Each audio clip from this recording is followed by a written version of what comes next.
Bismillahirrahmanirrahim. Assalamualaikum warahmatullahi wabarakatuh. Waalaikumsalam warahmatullahi wabarakatuh. Rabbi sholli sadri wa yassir li amri wahlul 'uqdatam min lisani yafqahu qawli. Gimana kabarnya anak-anak? Alhamdulillah baik, Pak. Baik, Pak. Alhamdulillah ya baik.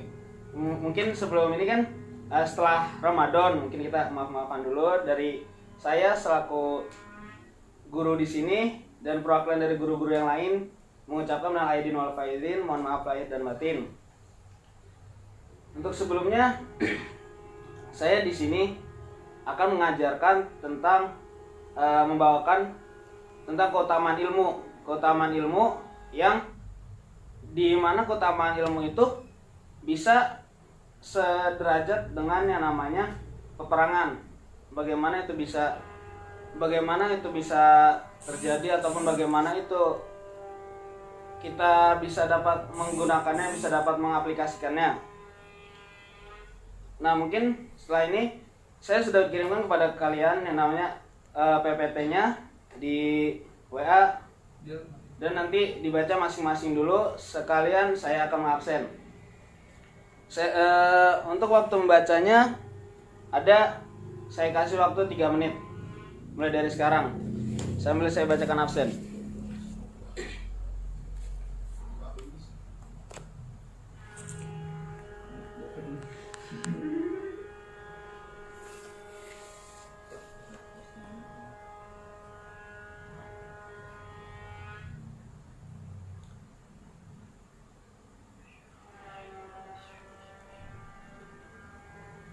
Bilal, Ya, hadir, Pak.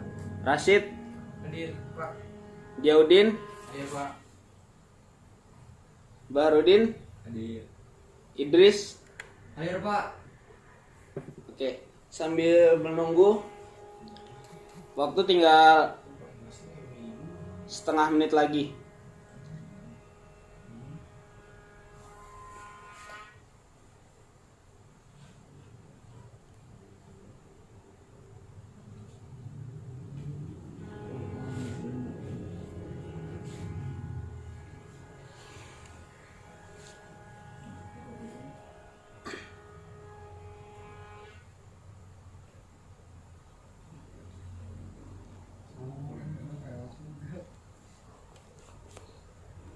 Oh iya.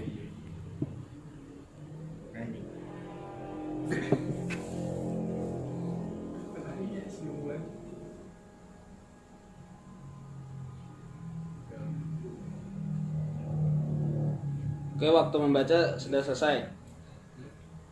Akan saya tunjuk satu orang dulu ya untuk membaca di keutamaan menuntut ilmu. Saudara Idris, tolong untuk membaca ayatnya. Bismillahirrahmanirrahim. Keutamaan menuntut ilmu. Wa ma kanal mu'minuna liyanfiru kafatan falaula nafara min kulli firqatin minhum ta'ifatul yatafaqqahu fid din wa yunziru qaumahum idza raja'u ilaihim la'allahum yahdharun. Artinya, tidak sepatutnya bagi orang yang mukmin itu pergi semuanya ke medan perang. Mengapa tidak pergi dari tiap-tiap golongan di antara mereka beberapa orang untuk memperdalam pengetahuan mereka tentang agama dan untuk memberi peringatan kepada kaumnya apabila mereka telah kembali kepadanya supaya mereka itu dapat menjaga dirinya. Oke, terima kasih kepada Idris telah membacakan. Ini saya akan bacakan ulang. A'udzubillahi minasyaitonirrajim. Bismillahirrahmanirrahim. Wa makanal mu'minuna liyanfiru kaffah falaula nafara min kulli firqatin minhum ta'ifatul yatafaqqahu fid din wa liyunziru qaumahum idza raja'u ilaihim la'allahum yahdharun. Yang artinya, tidak sepatutnya bagi orang-orang mukmin itu pergi semuanya ke medan perang. Mengapa tidak pergi dari tiap-tiap golongan di antara mereka beberapa orang untuk perdalam pengetahuan mereka tentang agama dan untuk memberi peringatan kepada kaumnya apabila mereka telah kembali kepadanya supaya mereka itu dapat menjaga dirinya.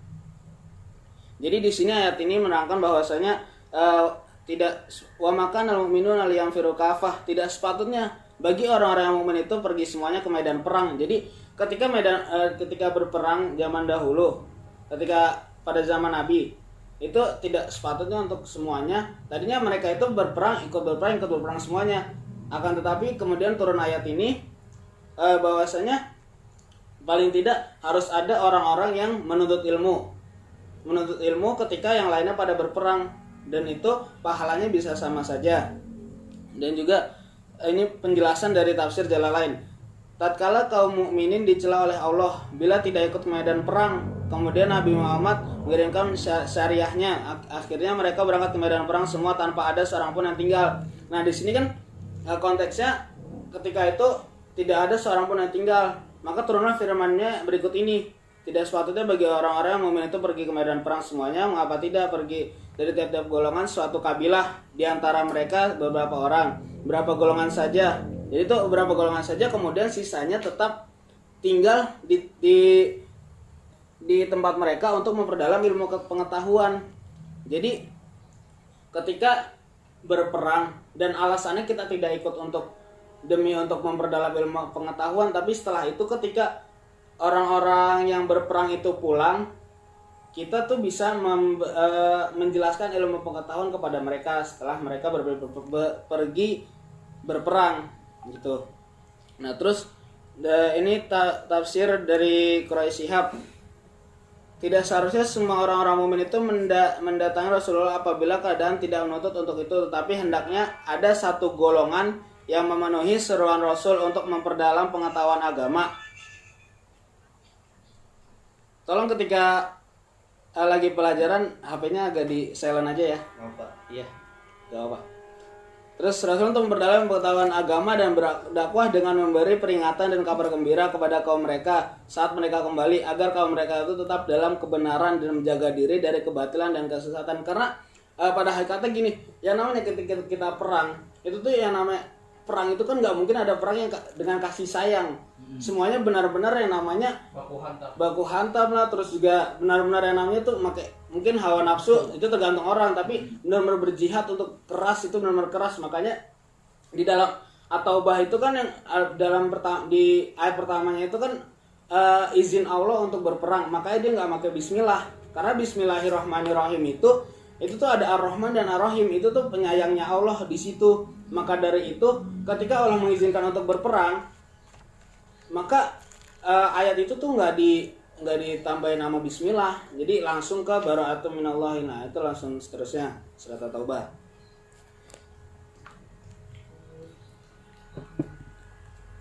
Jadi tuh pada hakikatnya ketika kita menuntut ilmu itulah keutamaannya. Selain kita mendapatkan ilmu yang bermanfaat untuk nanti ke depannya, terus juga menuntut ilmu juga memudahkan kita kepada menuju surga Allah, dan masih banyak lagi keutamaan ilmu yang lainnya. Mungkin setelah ini saya akan memberikan waktu untuk bertanya. Mungkin saudara DI ada pertanyaan atau yang lainnya? Pak, nanya Pak. Nanya, silakan. Apakah keutamaan menuntut ilmu sama dengan jihad?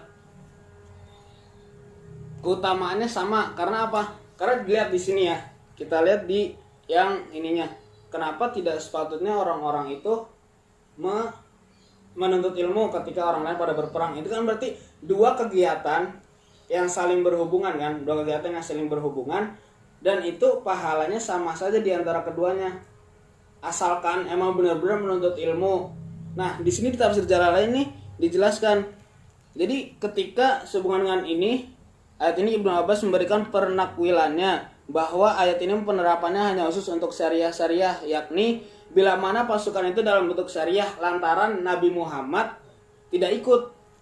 Ketika Nabi Muhammad tidak ikut, maka orang ini boleh yang namanya tidak ikut perang untuk menuntut ilmu. Jadi kalau Nabi ikut, karena ada ayat lagi di ayat At-Taubah ayat 120, itu disuruh perang semuanya. Dan kalau misalkan Nabi tidak ikut, boleh. Karena Nabi kan juga harus menjaga yang namanya Madinah, harus menjaga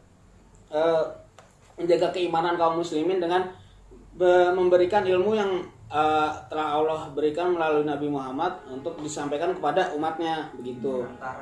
Iya, untuk perantara. Jadi maka dari itu ketika Nabi Muhammad tidak ikut, boleh yang namanya tidak ikut perang untuk menuntut ilmu supaya menjaga keimanan juga orang-orang yang mau ikut perang gitu. Jadi dari segi pahalanya itu sama gitu. Soalnya ini kan sama-sama dua dan perintahnya dua kegiatan ini gitu. Mungkin ada lagi atau sudah cukup? Sudah cukup, Pak. Cukup, Pak. Ada lagi? Dikit, Pak. Kalau misalkan meninggal saat belajar, apa sama seperti meninggal di medan perang gitu? Nah, itu dia. Karena namanya menuntut ilmu itu kan sama saja dengan berjihad ya. Jadi ketika kalau misalkan kita keluar untuk menuntut ilmu, untuk mungkin tidak untuk ilmu itu kan jelas ya, maksudnya jelas kita akan mendapatkan ilmu. Oh iya. Jelas pasti dapat ilmu, terus kita harus bisa men-share ataupun membagikan kepada orang lain ataupun mengajarkan kepada orang lain. Itu aja yang sudah jelas pasti kan Allah itu kan Allah aja juga memudahkan untuk masuk surga. Memudahkan dalam masuk surga ini dalam artian gini, ketika kita menuntut ilmu kita punya pengetahuan bahwasanya ini loh baik, ini loh yang buruk.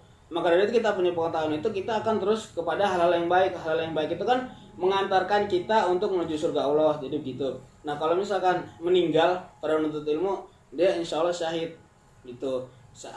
Yang bekerja saja yang demi menafkahkan anak-anaknya ataupun istrinya itu dia mendapatkan pahala berjihad juga. Jadi ketika dia meninggal di kala bekerja, dia akan meninggal dalam keadaan syahid gitu. Oke, paham, Pak. Makasih, Pak. Oke.